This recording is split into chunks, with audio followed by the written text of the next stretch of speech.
Hello বন্ধুরা, সবাই কেমন আছো? Good morning. আমার এই নতুন একটি ব্লগে তোমাদের অনেক অনেক স্বাগত জানাই। যারা নতুন তারা আমার চ্যানেলটাকে অবশ্যই সাবস্ক্রাইব করে দেবে, আর ভিডিওটা ভালো লাগলে একটা লাইক কিন্তু করে যাবে। আজকে সকালে আমি হাঁটতে বেরিয়েই পেয়ে গেছি একটা দারুণ সূর্যোদয়ের দৃশ্য।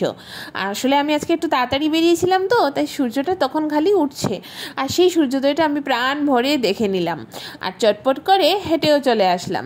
অনেক দিন পর সত্যি আজ আমি সূর্যোদয় দেখলাম। এদিকে এসে গেছি আমি রুটি বানাতে। আজকে আমি টিফিনে রিয়াজকে রুটি দেবো না, ও কালকের পুজোর একটু মিষ্টি ছিল, মিষ্টি আর বিস্কিট নেবে, কিন্তু আমরা তো ব্রেকফাস্ট করব, তাই দুটো দুটো রুটি বানিয়ে নিচ্ছি। চটপট বানিয়ে নেব রুটি, আর রুটির সঙ্গে সবজি আমার আগে থেকেই বানানো ছিল। কালকে যে সবজিটা বানিয়েছিলাম সেটা তো খাওয়া হয়নি, কালকে প্রসাদ খেয়ে নিয়েছিলাম আমরা, তো সেই সবজিটা ফ্রিজে রয়ে গেছে, সেই আলু বিনসের ভাজাটা, ওটা দিয়েই আমরা আজকে রুটিটা খেয়ে নেব। এদিকে আমি চটপট রুটি বানাচ্ছি, আর ওদিকে ঘড়ি দেখছি কটা জানি বাজলো। ওদিকে রিয়াংশের বাবা এখনও ঘুমোচ্ছে, ওদেরকেও তুলতে হবে, ওদেরকে তুলে চটপট রেডি করে তারপর স্কুলে পাঠাতে হবে। আজকের ব্লগটা আমি বেশি বড় করব না, এটা একটা মিনি ব্লগ। যদি তোমাদের আমার ব্লগ ভালো লাগে অবশ্যই বলবে, আর আমাকে অবশ্যই সাপোর্ট করে যাবে। এইদিকে আমি রুটি বানানো কমপ্লিট করছি, আর ওদিকে ওদেরকেও ডাক দিচ্ছি, আর ওরাও বলছে উঠছি উঠছি এরকম করছে, কিন্তু এখন পর্যন্ত কিন্তু উঠেনি। এদিকে আমি রুটি অলমোস্ট বানিয়ে নিয়েছি, 4টে রুটি তো বেশি সময় লাগবে না। রুটি বানানো হয়ে গেলেই ওদেরকে গিয়ে ধরতে হবে। আর আজকে পুজো পুজো ভাবটা পুরোপুরি ফিল করছি। বিশ্বকর্মা পুজোও চলে গেছে, সামনেই মহালয়া, পুজো ভাই এলো বলে। আর পুজো এলে মনটা অনেক ভালো থাকে, চারিদিকে শুধু পুজোর একটা কেনাকাটা, পুজোর আনন্দ এইসব চলতেই থাকে। এই জন্য পুজো পুজো ভাবে কাজকর্ম করতেও শরীরে আলাদাই আরাম পাওয়া যায়। কিন্তু কি হয়েছে জানো, আমাদের এখানে খুব গরম পড়েছে, কয়েকদিন থেকে এমন গরম চলছে যে কিছুই করতে ভালো লাগে না, তবুও করতে তো হয়।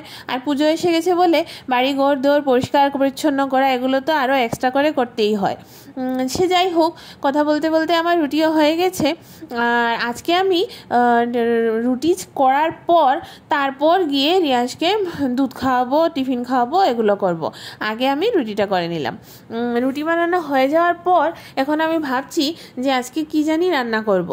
আমাদের মেয়েদের তো এটাই, ঘুম থেকে উঠেই শুধু কি বানাবো কি রান্না করব এটাই চিন্তা করতে হয়, কারণ কিছু তো করার নেই, সময় তো আর আমাদের জন্য বসে থাকবে না, একটার পর একটা কাজ করেই যেতে হবে। ওদিকে রিয়াংশ উঠে গেছে, ওকে মুখ ধোয়ানো কমপ্লিট করে আমি টিফিন করিয়ে নিয়েছি। এবার ও একটু খেলাধুলা করছে, ওদিকে ও খেলাধুলা করছে, ওদিকে ওর বাবা স্নানে চলে গেছে।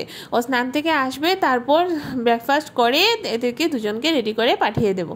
এদিকে রিয়াংশ জানালা বেয়ে উঠে পড়েছে, কি জানি করছে ভগবান জানে। আজকে ওর ভীষণ দুষ্টু দুষ্টু একটা ভাব, স্কুলে একটা ক্লাসের টেস্টও আছে আজকে, জানি না কি করবে কি না। এদিকে আমি চা করে নিয়েছি, আমাদের সেই চিনি ছাড়া লিকার চাটা, লিকার চা কমপ্লিট করা আমার। আর এদিকে ব্রেকফাস্ট আমরা করে নেব, এখন আমি আর ওর বাবা মিলে ব্রেকফাস্টটা করে নেব।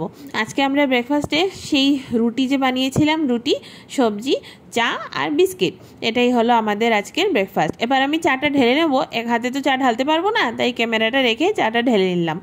এই দেখো রুটি, সবজি, চা আর বিস্কিট। এবার আমরা ব্রেকফাস্টটা করে নেব। ওদিকে ব্রেকফাস্ট করার পর রিয়াংশকে আমি চটপট রেডি করে নিলাম। রিয়াংশ আর রিয়াংশের বাবা দুজন তৈরি হয়ে এবার বেরিয়ে যাচ্ছে। এদিকে ওরা কিছুতেই কথা বলছে না, আমি রিয়াংশের বাবাকে বলছি একটু তো হাসতে পারো, ওই একটু স্মাইল দিল, আর বলছে এখন অফিসে যাওয়ার সময়, স্কুলে যাওয়ার সময় তাড়াহুড়া লেগেছে, আর তুমি বলছো হাসবো। আমি বললাম তো কি হয়েছে, একটু হাসি তো দিতেই হয়। যাই হোক, কথাবার্তা বলে ওরা লিফটে ঢুকে গেছে। রিয়াংশ বলছে মা আমাকে আদর দিলে না, তাই একটু আদরও দিয়ে দিলাম। আদর টাদর খেয়ে এখন ওরা রওনা দিয়ে দিচ্ছে। এবার তো বলছে মা টাটা উম্মা উম্মা এগুলো করছে, কিন্তু আমি লিফটটা তো লাগাতে হবে, তাই বললাম ঠিক আছে বাবা যা, এখন স্কুলে দেরি হয়ে যাবে। তাই ওরা চটপট করে লিফটে দিয়ে নিচে নেমে যাচ্ছে। এদিকে আমিও সব কাজ সেরে, আজকে আর সব কাজ শেয়ার করলাম না, কারণ আজকে একটা মিনি ব্লগ, সব কাজ সেরে স্নান টান করে একেবারে রেডি হয়ে গেছি। গরম প্রচণ্ড, কিন্তু তবু যেতে তো হবেই, তাই আমি আজকে এই কুর্তিটা পরেছি। এই কুর্তিটা আমার গরমে ভীষণ কমফোর্টেবল। রিয়াংশকে নিয়ে চলে এসেছি বাড়ি, এসে আমি রিয়াংশের জন্য বসিয়ে দিয়েছি সবজি দিয়ে একটা তরকারি। ও বেশি হিজিবিজি তরকারি ভালোবাসে না, ও একটু এরকম তরকারি ভালোবাসে, তাই আমি আলু, মিষ্টি লাউ, বেগুন এগুলো দিয়ে একটা নিরামিষ তরকারি করে নিচ্ছি ফোড়ন দিয়ে, এগুলো ভালোবাসে। আর সঙ্গে নিয়ে নিয়েছি ওর ভাতের মধ্যে গাজর সেদ্ধ। এবার আমি চটপট তরকারিটা হয়ে গেলে রিয়াংশকে খাইয়ে ঘুম পাড়িয়ে দেবো, কারণ বিকেলে তো আবার পড়া আছে, কারণ পরীক্ষা এসে গেছে। আর এখন আমি ঠিকমতো ভিডিও বা ব্লগ বানাতে পারছি পারছি না, কারণ সামনেই রিয়াংশের পরীক্ষা। তাই আমি মাঝে মাঝে এরকম যা পারি একটু একটু ভিডিও বা ব্লগ করে করে ছাড়বো। তোমরা কিন্তু সাপোর্ট করবে, সবসময় পাশে থাকবে, আর ভিডিওগুলোকে অবশ্যই লাইক করবে, শেয়ার করবে, চ্যানেলটাকে সাবস্ক্রাইব করে নেবে। আর এখন আমার রিয়াংশের তরকারি করে নিয়েছি। ওদিকে আমি ভাতটা আগেই বানিয়ে রেখেছিলাম, খুব একটা ভাত তো খাবে না, তাই অল্প করেই নিয়ে নেব, এগুলোর থেকেও আরও থাকবে। আর ওদিকে ওর গাজর সেদ্ধ দিয়েছিলাম ভাতের মধ্যে, সেটাও নিয়ে নিচ্ছি। গাজরটাও বাচ্চাদের খাওয়ানো খুব ভালো, তোমরাও খাবে কিন্তু। আর কে কে খায় না গাজর সেটাও আমাকে অবশ্যই বলবে। গাজর কিন্তু খেতে হয়। প্রথম প্রথম ও খেত না, কিন্তু এখন আমি ধীরে ধীরে ওকে খাইয়ে খাইয়ে অভ্যাস করে নিয়েছি। এবার আমি ওর ভাতটা বেড়ে নিয়েছি, কিন্তু অতটাও খাবে না, এর থেকে আবার কম করতে হবে।